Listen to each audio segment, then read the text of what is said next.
नमस्कार दोस्तों, कहानी क्राइम चैनल पर आपका स्वागत है। दोस्तों, आज की हमारी जो क्राइम की कहानी है वो है दरिगापुर, उत्तर प्रदेश से। तो चलिए दोस्तों, शुरू करते हैं क्राइम की इस सच्ची कहानी को। 23 मार्च 2020 को शाम 6 बजे दरिगापुर आमोर गांव का 30 साल का धर्मेंद्र यादव सामान लेने आमोर तिराहे पर गया था। धर्मेंद्र देर रात तक घर नहीं लौटा तो घर वाले परेशान हो गए। धर्मेंद्र मोबाइल भी घर पर छोड़कर गया था। उसके ना लौटने और मोबाइल घर छोड़ जाने से घर वालों की चिंता और भी बढ़ गई। कुछ लोगों को साथ लेकर घर वालों ने रात में ही धर्मेंद्र की तलाश शुरू कर दी। वे लोग रात 2 बजे तक उसे इधर उधर खोजते रहे, लेकिन उसका कोई पता नहीं चला। अगले दिन धर्मेंद्र के तीसरे नंबर के भाई अवधेश कुमार ने सिरसागंज थाने में उसकी गुमशुदगी दर्ज करा दी। लापता होने के तीसरे दिन यानी 25 मार्च की दोपहर 12 बजे नगला जीवन के पास आमोर नहर में धर्मेंद्र का शव देखा गया। पूरे इलाके में ये खबर जंगल की आग की तरह फैली तो नहर किनारे लोगों का हुजूम जुट गया। दरिगापुर आमोर के लोग भी नहर पर पहुंच गए। घर वाले धर्मेंद्र का फूला हुआ शव नहर के पानी से निकालकर घर ले आए। शव देखते ही परिवार में कोहराम मच गया। इसी बीच किसी ने इसकी सूचना सिरसागंज थाने को दे दी। खबर पाते ही थाना प्रभारी सुनील कुमार तोमर पुलिस टीम के साथ गांव पहुंच गए। धर्मेंद्र के घर पर ग्रामीणों के साथ महिलाएं भी जुटी हुई थी। उधर सूचना पर पहुंची पुलिस ने कोरोना वायरस के संक्रमण को ध्यान में रखते हुए गांव वालों को वहां से हटाने का प्रयास किया। शव के पास जुटी भीड़ हटाने पर गांव के लोग आक्रोशित हो गए। उन्होंने पुलिस टीम पर पथराव शुरू कर दिया। पथराव में थाना प्रभारी की गाड़ी के आगे व पीछे के शीशे टूट गए। किसी तरह पुलिस ने ग्रामीणों को समझाकर शांत किया। थाना प्रभारी सुनील कुमार तोमर ने ये सूचना अपने उच्च अधिकारियों को दे दी। सूचना पाकर सीओ डॉक्टर ईरज राजा व एसपी राजेश कुमार भी वहां पहुंच गए। मृतक के घर वालों ने पुलिस को बताया कि धर्मेंद्र की पत्नी रूबी का 1 साल से चंदन नाम के युवक से अफेयर चल रहा था।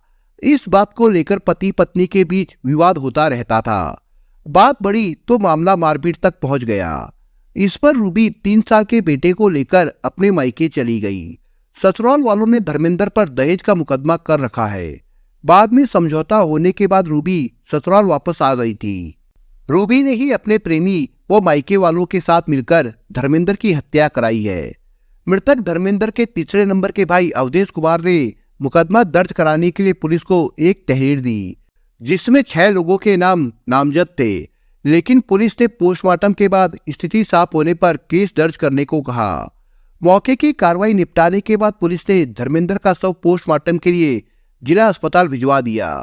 पति की मौत पर रूबी का रो रो कर बुरा हाल था। ससुराल वालों द्वारा पति की हत्या में उसका हाथ होने की बात से वो बुरी तरह आहत थी।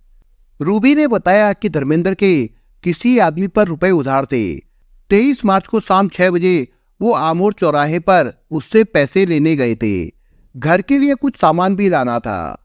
घटना के 2 दिन बाद पोस्टमार्टम रिपोर्ट आ गई। रिपोर्ट में धर्मेंद्र की मृत्यु का कारण उसके शरीर पर आई चोटों और पानी में डूबना बताया गया। पोस्टमार्टम रिपोर्ट आने के बाद 27 मार्च को पुलिस ने अवधेश की ओर से रूबी सहित 6 लोगों के विरुद्ध हत्या की रिपोर्ट दर्ज कर ली। रिपोर्ट में आरोप लगाया गया था कि मृतक की पत्नी रूबी चरित्रहीन थी। उसके अपने बहनोई धर्मवीर व प्रेमी चंदन से अवैध संबंध थे। धर्मेंद्र इसका विरोध करता था। इसी बात को लेकर धर्मेंद्र और रूबी के बीच अक्सर झगड़ा होता था। पुलिस ने मृतक की पत्नी रूबी के बयानों की सच्चाई जानने के लिए उसके मोबाइल को भी खंगाला। उसके फोन नंबर की कॉल रिकॉर्ड में एक ऐसा नंबर शक के दायरे में आया जिस पर सबसे ज्यादा बातें होती थी। पुलिस ने जब उस नंबर को ट्रेस किया तो वो चंदन का निकला। रूबी के नंबर पर जो अंतिम कॉल आई थी वो चंदन की थी। रूबी को संदेह के दायरे में लाने के लिए इतना ही काफी था। पुलिस ने उसे हिरासत में लेकर उससे पूछताछ शुरू की। रूबी बार बार अपने बयान बदलती रही। इससे वो पूरी तरह शक के घेरे में आ गई। महिला सिपाही ने जब उससे सख्ती से पूछताछ की तो रूबी टूट गई। उसने अपना जुर्म कबूल कर लिया था। रूबी ने पुलिस को बताया कि चंदन ने उससे फोन किया था कि धर्मेंद्र को 23 मार्च को शाम 6 बजे आमोर चौराहे पर भेज देना। उसने चंदन के कहे अनुसार पति को आमोड़ चौराहे पर भेज दिया था। धर्मेंद्र की हत्या चंदन ने कैसे की ये वही बता सकता है। इससे पुलिस ने अनुमान लगाया कि घटना को योजनाबद्ध तरीके से अंजाम दिया गया था। रूबी से की गई पूछताछ में पुलिस को कोई खास जानकारी नहीं मिली, सिवाय इसके कि चंदन और रूबी ने धर्मेंद्र की हत्या षड्यंत्र रचकर की थी। पुलिस ने मुख्य आरोपी चंदन की जोर शोर से तलाश शुरू कर दी।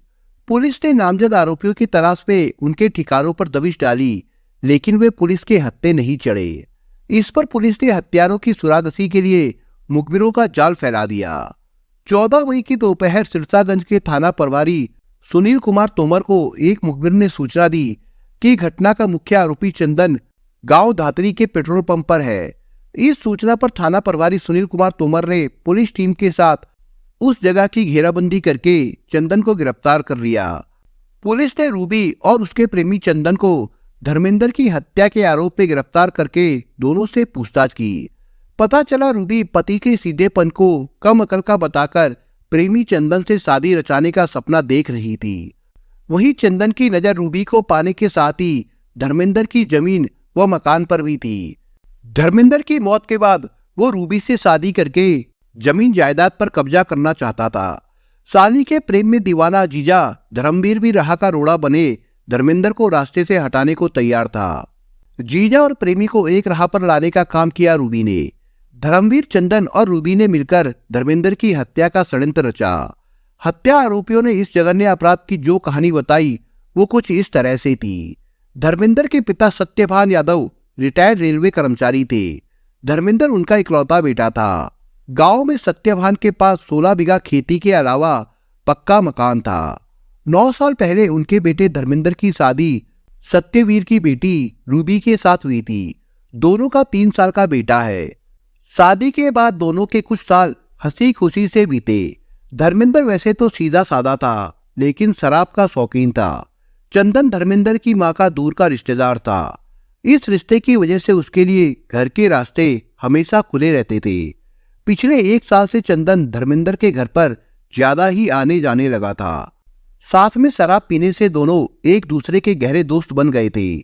चंदन का ऑटो था जिसे वो सिरसागंज में चलाता था। खूबसूरत रूबी को देखकर चंदन का मन डोल गया था। वो रूबी को भाभी कहता था। चंदन धर्मेंद्र से हंसी ठिठोली में कह देता था, तुम तो कम अकल हो, ताज्जुब है तुम्हें इतनी सुंदर बीवी कैसे मिल गई। सीधा साधा धर्मेंद्र चंदन की बात को हंस करके टाल देता था, लेकिन चंदन के मुंह से अपनी सुंदरता की बात सुनकर रूबी शर्मा जाती थी। धर्मेंद्र के दारू पीने के शौक का चंदन ने भरपूर फायदा उठाया। वो जब भी रूबी से मिलने आता तो अपने साथ शराब की बोतल जरूर लेकर आता था। दोनों घर में ही बैठकर शराब पीते। चंदन धर्मेंद्र को ज्यादा शराब पिलाता था। जब वो नशे में बेसुध होकर सो जाता था तो चंदन और रूबी घंटों बातें करते। धीरे धीरे दोनों का एक दूसरे के प्रति आकर्षण बढ़ता गया। अपने प्यार का इजहार करने के लिए उनके पास पर्याप्त अवसर थे, इसलिए उन्हें ना मोहब्बत के इजहार में वक्त लगा ना इश्क के इकरार में। जल्द ही दोनों के बीच अवैध संबंध बन गए। रूबी फोन पर चंदन से लंबी लंबी बातें करने लगी। वो उसके ख्यालों में खोई खोई सी रहती थी, लेकिन इस बीच धर्मेंद्र को उनके बीच पक रही खिचड़ी की भनक लग गई थी। वो अपनी पत्नी के चरित्र से भली भांति परिचित था। उसने रूबी को कई बार समझाया कि चंदन जब घर पर आए तो वो उससे बात ना करे, लेकिन पति की बातों का रूबी पर कोई असर नहीं होता था। पति पत्नी में विवाद बढ़ने के बाद रूबी अपने मायके चली गई। चंदन उसके मायके में भी जाने लगा। समझौते के बाद रूबी फिर धर्मेंद्र के पास ससुराल आ गई थी। घटना से 1 महीने पहले धर्मेंद्र के पिता की मृत्यु हो गई थी। घर में धर्मेंद्र, रूबी, बेटे के अलावा विधवा मां रह गई थी। ससुराल आने के बाद कुछ दिन तक तो रूबी का रवैया ठीक रहा, लेकिन बाद में उसका प्रेमी चंदन फिर से घर आने लगा। धर्मेंद्र की हत्या से 10 दिन पहले धर्मेंद्र और चंदन के बीच इसी बात को लेकर कहा सुनी भी हुई थी। इसके बाद चंदन का उसके घर आना बंद हो गया था। अब रूबी चंदन से मोबाइल पर चोरी छिपे बातें करने लगी थी। 1 सप्ताह पहले अच्छा मौका देखकर चंदन ने फोन पर रूबी से बात करके धर्मेंद्र की हत्या की साजिश रची। योजना के अनुसार 23 मार्च की शाम 6 बजे रूबी ने धर्मेंद्र को सामान मंगाने के बहाने आमोड़ चौराहे पर भेज दिया। साथ ही चंदन को भी फोन कर दिया। चंदन चौराहे पर पहुंचा। धर्मेंद्र वहां उसे एक दुकान पर सामान खरीदते मिल गया। उसने धर्मेंद्र की कमजोर नस को दबाते हुए कहा, चलो पार्टी करते हैं। धर्मेंद्र चाहकर भी मना नहीं कर सका। पुराने विवाद भूलकर धर्मेंद्र चंदन को अपने ऑटो में बैठाकर आमोर चौराहे वाले शराब के ठेके पर ले गया। वहीं से शराब की बोतल खरीदी। रास्ते में रूबी का जीजा धर्मवीर भी मिल गया। दोनों ने जमकर उसे शराब पिलाई, साथ ही उसके साथ मारपीट भी की। तब तक अंधेरा घिर आया था। अधिक शराब पीने से धर्मेंद्र बेसुध हो गया तो दोनों धर्मेंद्र को ऑटो से नगला जीवन के पास आमोर नहर पर ले गए, जहां उसे नहर में धकेल दिया। पानी में डूबने से उसकी मौत हो गई। लापता होने के तीसरे दिन धर्मेंद्र का शव नहर से बरामद हो गया था। पुलिस ने गिरफ्तार रूबी व उसके प्रेमी चंदन और जीजा धर्मवीर को कोर्ट में पेश किया, जहां से दोनों को जेल भेज दिया गया था।